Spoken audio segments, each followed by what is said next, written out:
श्री दत्तराया साह्यकराया असो कृपेची छाया आम्हावरी असो कृपेची छाया अज्ञानी मी अन्यथा ज्ञानी नाही अचरलो ईश्वर भजनी अन्य देवते शरण जाऊनी दुःख मी भोगी यले देवराया असो कृपेची छाया आम्हावरी अनेक जन्मी आलो फिरूनी परी न ओळख तुझी अजुनी तूच कृपेचा सागर असुनी देई दर्शन आम्हाराया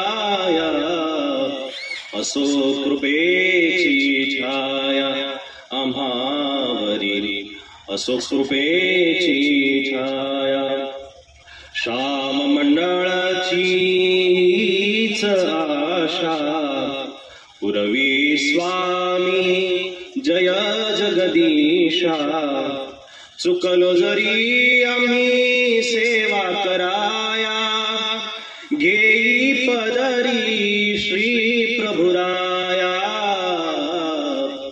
असो कृपेची छाया आम्हावरी असो कृपेची छाया श्री दत्तराया साह्यकराया हे दत्तराया साह्यकराया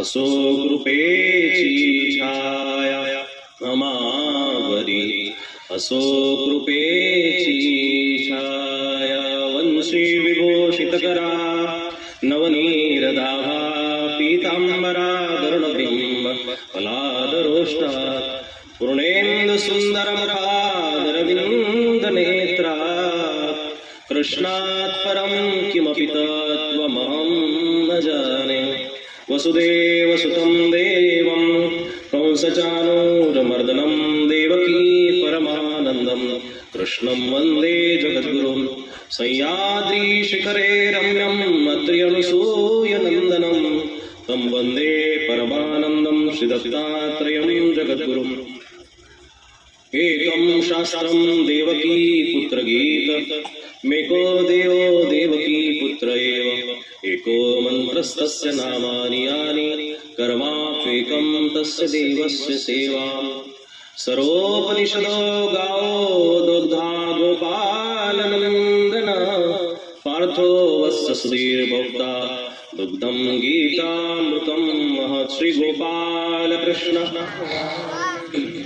श्री दत्तात्रेय महाराज की जय. सर्वांना दंडवत प्रणाम. जोरात आवाज येऊ द्या एकदा, म्हणजे कळेल कोणाला सगळ्यांना की तुम्ही सगळे उपदेशी आहात. आणि नसेल तरी त्यांनी दंडवत म्हणायला काय हरकत नाहीये. दंडवत हा शब्द तुमच्या नम्रतेला दाखवत असतो दादा. दंडवत या शब्दाची ताकद. आता मस्तपैकी तासभर असं बसायचंय की तसं त्या लोण्यामधून केस काढल्यानंतर त्याला काही चिटकतं का? बाहेर निघालोय आता, संसाराच्या बाहेर आल्यानंतर आता लक्षात आलं पाहिजे आपल्या की आपण आता परमात्म्याशी मिळण्यासाठी, परमात्म्याशी भेटण्यासाठी, परमात्म्याला आपण त्याच्या दर्शनासाठी या ठिकाणी आलेलो आहोत. मग आपल्याला त्या संसाराचा गाडा आता तासभर विसरायचा आहे. दंडवताचा महालाभ खूप जबरदस्त आहे. तो लाभ प्रत्येकाला घेता आला पाहिजे. आणि दंडवत करणारा माणूस हा कसाही असू द्या, पण ज्याला दंडवत करायला जमला तो दंडवत करणारा माणूस धार्मिक आहे. तो दंडवत करणारा माणूस नम्र आहे. तो दंडवत करणारा माणूस खऱ्या अर्थानं तो काहीतरी प्राप्त घेऊन जाऊ शकतो. ज्याला दंडवताची विधी जमली, ज्याला दंडवतेचे प्रकार जमला, ज्याला दंडवताची खरी परिभाषा समजली, त्याची झोळी कधीच अपुरी राहू शकत नाही. त्याची झोळी कधीच अपुरी राहू शकत नाही. ही विनम्रतेची परिभाषा तुम्हाला समजून घेता आली पाहिजे. आणि महाभारताने ही गोष्ट तुमच्या लक्षात आणून दिली. दुर्योधन कृष्णाच्या उशाला बसलेला आहे, अर्जुन कृष्णाच्या पायथ्याला बसला. नम्रता नेहमी पायाजवळ बसत असते, अहंकार नेहमी भूषाला जवळ बसत असतो, डोक्यावरती बसत असतो. जेवढी जेवढी अहंकारी माणसं आहेत ती समाजाच्या डोक्यावरती बसतात. जेवढी जेवढी माणसं विनम्र आहेत, जेवढी जेवढी माणसं लीन आहेत, तेवढी माणसं समाजाच्या सृजनामध्ये लागलेली आहे, समाजाला घडवण्यामध्ये लागलेली आहे. अहंकाराने नेहमी फणाव गरलेला असतो, अहंकाराने नेहमी फणाव गरलेला असतो. म्हणून दुर्योधनाची भूमिका बघा. दुर्योधन उशाला बसला तर त्याच्या अहंकारा खातीर बसलेला आहे. तुमचा अहंकार तुम्हाला कुणाच्या पायाजवळ वाकू देणार नाही साहेब. वाकू देईल? नवरा बायकोचं भांडण झाल्यानंतर दोघांमध्ये अहंकाराचा शिरकाव झालेला आहे.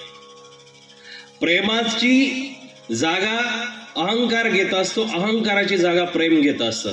दोन्ही सोबत राहू शकत नाही. अहंकारी माणूस प्रेम करू शकत नाही आणि प्रेमी माणसाला अहंकार नसतो.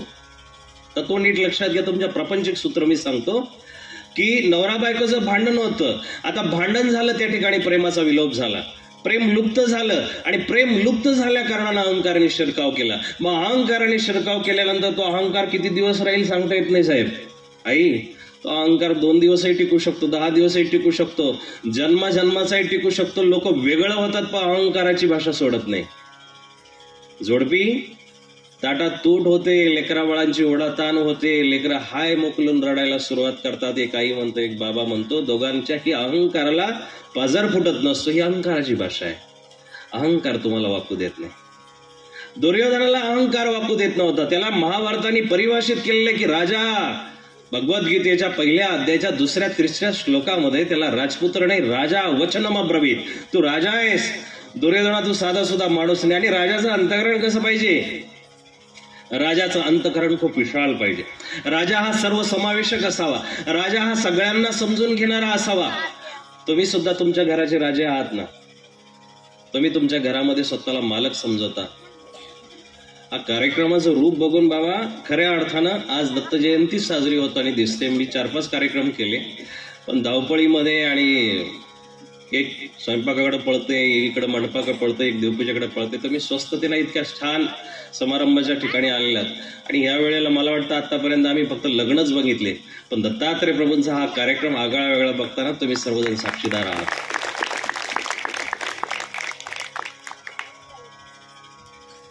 अहंकार तुम्हाला पायाजवळ बसू देत नाही.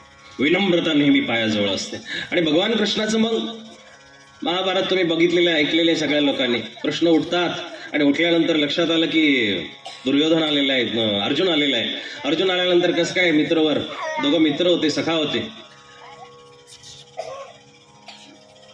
अर्जुना कधी आला? देवा आत्ताच आलो. तेवढ्यात दुर्योधनाचे शब्द आहे, मी पण सोबतच आलेलो आहे, मी पण आलेलो आहे. तू माझ्या उषाकडे, तुझ्या उषाकडे लक्ष दिलं नाही. मी उषाला बसलो होतो, तुझ्या लक्षात नाही आलं. हो, तुम्ही पण आलेला आहात का राजे साहेब? या. अरे वा, दोघंही सोबत कसे काय आले? ध्रुव, दोघंही सूर्य आणि चंद्रमासारखी वागणारी माणसं. ज्या वेळेस चंद्र आणि सूर्य कधीच एकत्र येत नसतो, पण पौर्णिमेच्या 1 दिवस अगोदर आणि 1 दिवस नंतर दोघांचंही मिलन होत असतं. एक मावळतीला जातो, एक उगत असतो. अर्जुन हा चंद्रासारखा शीतल आहे. त्याची विचार करण्याची जी परिभाषा आहे दादा लक्षात येईल तुमच्या. अर्जुन सगळ्या भावनिक गोष्टीतून विचार करतो. महाभारत का घडू नये याचा अर्जुनासारखा विचार जर प्रत्येकाला जमला तर तुमचा संसार कधीच पाटणार नाही. महाभारत का घडू नये हे दुर्योधनाला बिलकुल वाटत नाही. दुर्योधनाला महाभारत घडवायची आंतरिक इच्छा आहे. अर्जुना कसा आला रे? देवा, परिस्थिती निर्माण झालेली आहे, सगळ्या गोष्टी आधी तयारी झालेली आहे. मग तयारी झाल्यानंतर आता शेवटचा निर्णय आहे. तो शेवटचा निर्णय असा आहे की कृष्णा, सगळ्या जगाचं, सगळ्या महाभारतकरांचं, सगळ्यांनी युद्धोत्सव म्हणजे युद्ध करणाऱ्यांचं लक्ष लागलंय कृष्ण कुणाच्या बाजूला जाणार आहे. देव म्हणतो मला ज्याची घ्यायची इच्छा असेल त्याच्या बाजूला मी जायला तयार आहे. मग दुर्योधन हा स्वार्थबुद्धीनं आला होता. परमात्म्याजवळ स्वार्थबुद्धीनं कधीच जाऊ नका.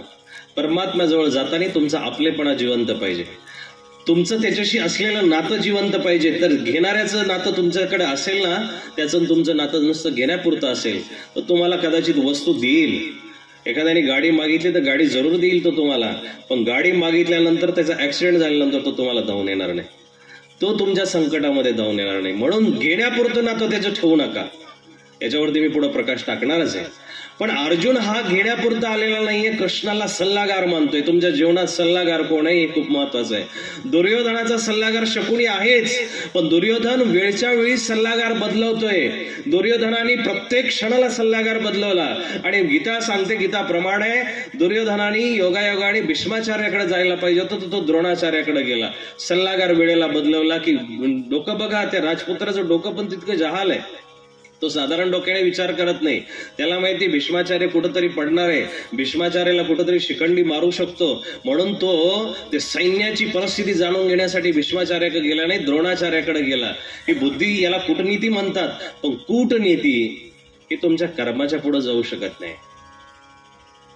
तुमचं कर्मच महाभारताचं लिहिलेलं असेल तर तुम्ही कितीही शांततेनं प्रयास करा, किती कूटनीतीनं चालाकी करा, परमात्म्याच्या नजरेमध्ये तुमची चालाकी होऊ शकत नाही. आणि त्याची सत्ता, एक सूक्ष्म उदाहरण सांगतो की त्याची सत्ता इतकी प्रचंड आहे, तो मुंगीच्या पायामध्ये घुंगरू बांधून नाचू शकतो आणि मधमाशीच्या हुंदक्याचा आवाज त्याला ऐकू येऊ शकतो. आहे की नाही कमाल? आपल्याला आपल्यासारख्या जीवांचे, आपल्यासारख्या माणसांचे, आपल्या घरामध्ये असलेल्या लेकरांचे, बायकोचे हुंदके आपल्याला समजत नाही. आपण कठोर अंतकरणाने प्रपंच करत असताना जड अंतकरणाने जगत असतो, कठोर होऊन जगतो, पाषाण होऊन जगतो. पण भगवंताची ह्या सृजनशीलतेची परिभाषा आहे, ती परिभाषा इतकी सूक्ष्म आहे. त्याला मधमाशीचा सुद्धा उद्गार ऐकायला येऊ शकतो, ती रडताना सुद्धा तो ऐकू शकतो. इतकी बारीक त्याची शक्ती आहे, सत्ता आहे. म्हणून वृक्षाची पाण हले ज्याची सत्ता, राहिली अहंता मग कोठे. परमात्म्यासमोर आपली चालाकी चालत नसते. दुर्योधन चालाकीला कृष्णासमोर आलेला आहे.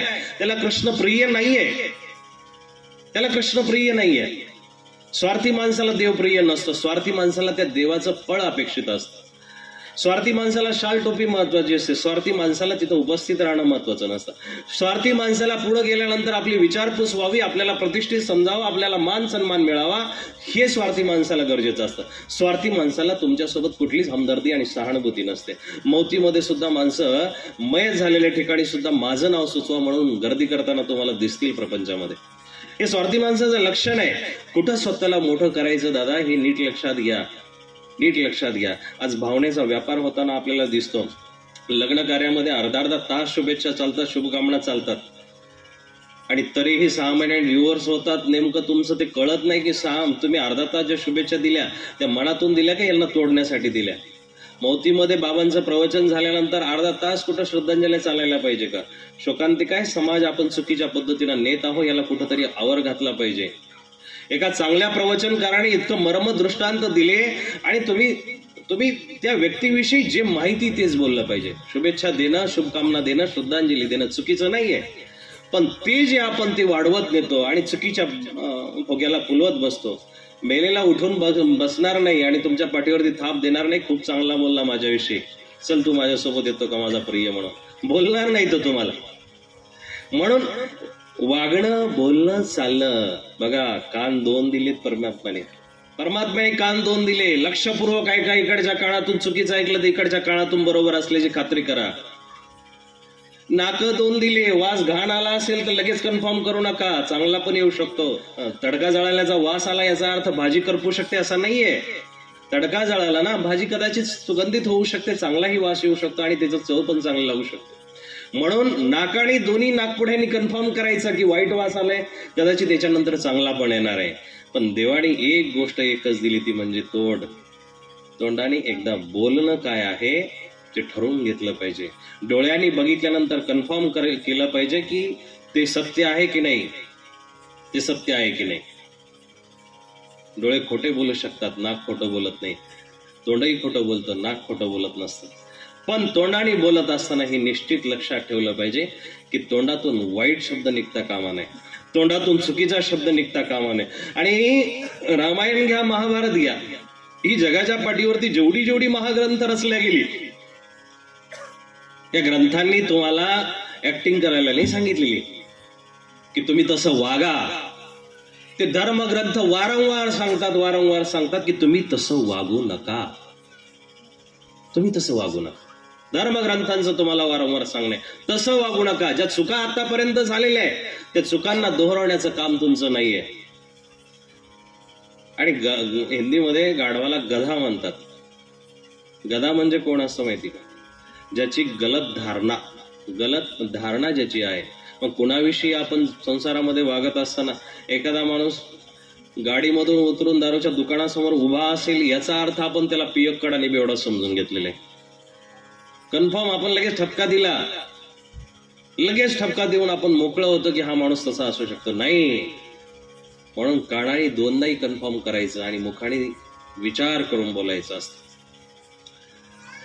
अर्जुनाचं मागणं आता लक्षात येईल तुमच्या. दुर्योधनाने विचार केला होता स्वार्थबुद्धीने, म्हणून दुर्योधनाने पहिल्या क्षणी कृष्णाला मागितली ती नारायणी सेना. अरे तुझं काय लोणचं घालायचं मला? जी मतलबी वृत्तीची माणसं आहे तो फुगा बघत असतात, त्या फुग्यातली हवा बघत नाही. फुगा किती फुगलेला आहे. आपल्याही बऱ्याचशा संबंधाच्या बाबतीत अशा गोष्टी घडतात. वास्तविक बोलायचे बरं का मला. तुम्ही म्हणशाल दत्त जयंती बाबा दत्तात्रय प्रभू आपल्याला तिथपर्यंत पोहोचायचंय. आपला शेवट प्रवचनाचा सह्याद्री पर्वतावर होईल, पण तुमची सुरुवात या संसारातून मला करावी लागेल. ही पार्श्वभूमी आहे. मोठा फुगा बघून माणसं अचंबित होतात, आकर्षित होतात. तुमचा मोठा बंगला बघितला, 2-3 ताळ्याचा मजल्याचा बंगला बघितला, तुमची 10-20 लाखाची गाडी बघितली, संबंध करताना हे घर योग्य हा ठपका आपण 50% 60% ठेवून दिला. आणि ठेवून दिल्यानंतर आपण नंतर बघतो मग ते संबंधी येतात. संबंधी आल्यानंतर ते विनंती करतात, हो तुमचं आमचं जमू शकतं. सारख्यांचं कधी जमत नसतं. सारख्यांचं जमत नाही. सारख्यांचं जिथं जमलं तिथं वाद नाहीये, पण थोडंसं जरी खालीवर झालं की तिथं वाद निर्माण होतात. कमीपणा दाखवला जातो. फुगा बघून नाते जुळू नका.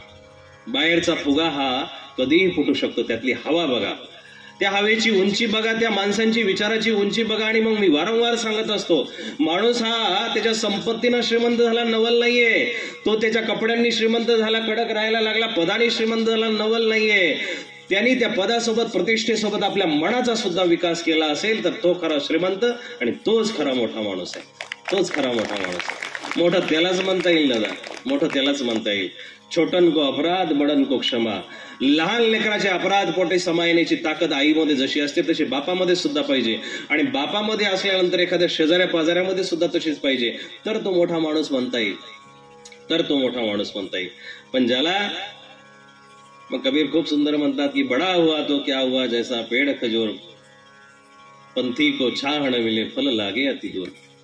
मोठं त्यालाच म्हणता येईल की ज्याला त्या मोठ्याच्या आतमधलं मोठं पण दिसलं, कळलं, तो मोठा आहे.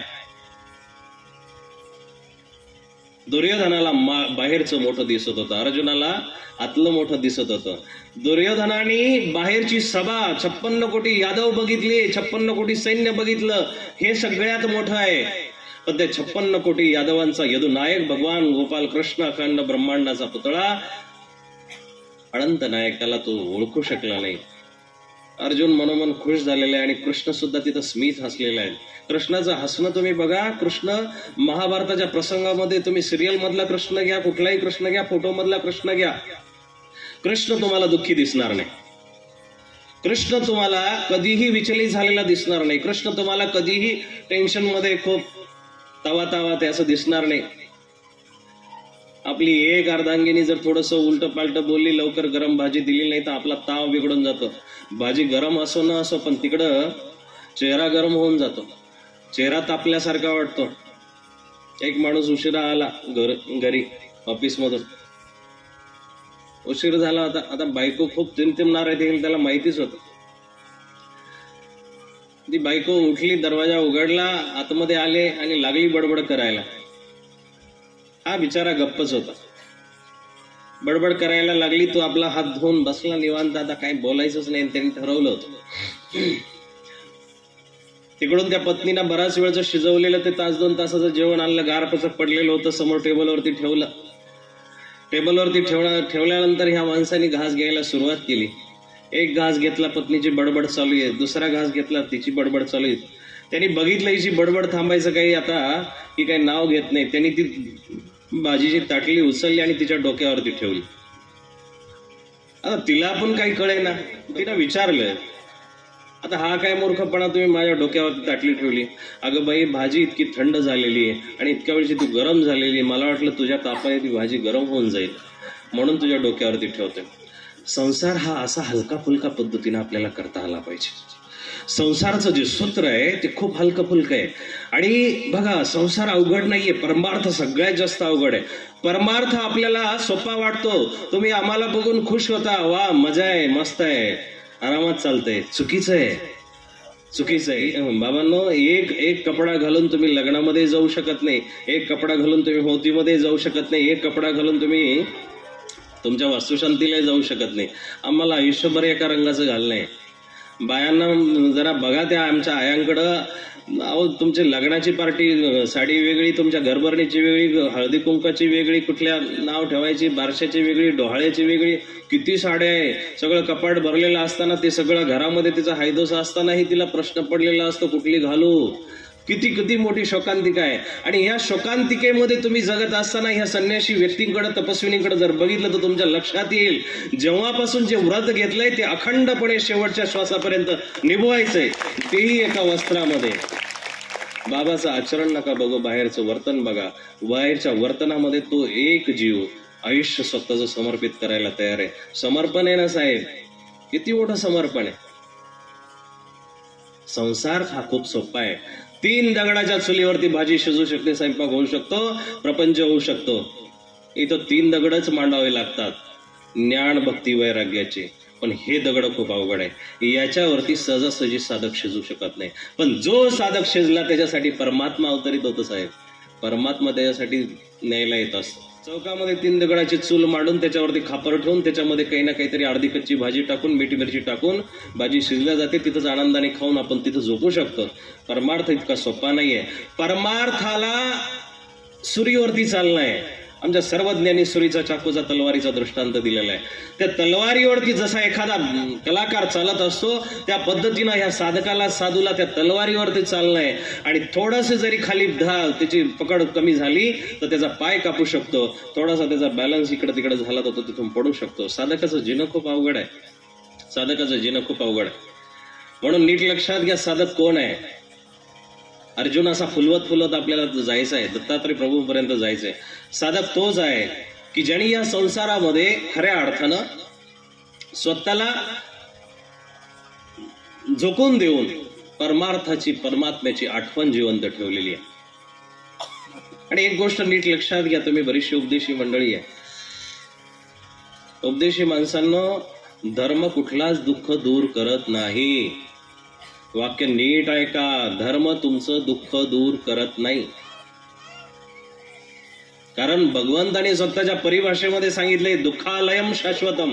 हा संसार जो आहे तो दुःखालय आहे, हे दुःखाचं घर आहे आणि अशाश्वत आहे, तो कधी ना कधी नष्ट होणार आहे. याला दुःखालय म्हटल्या कारण धर्म तुमचं दुःख दूर करू शकत नाहीये.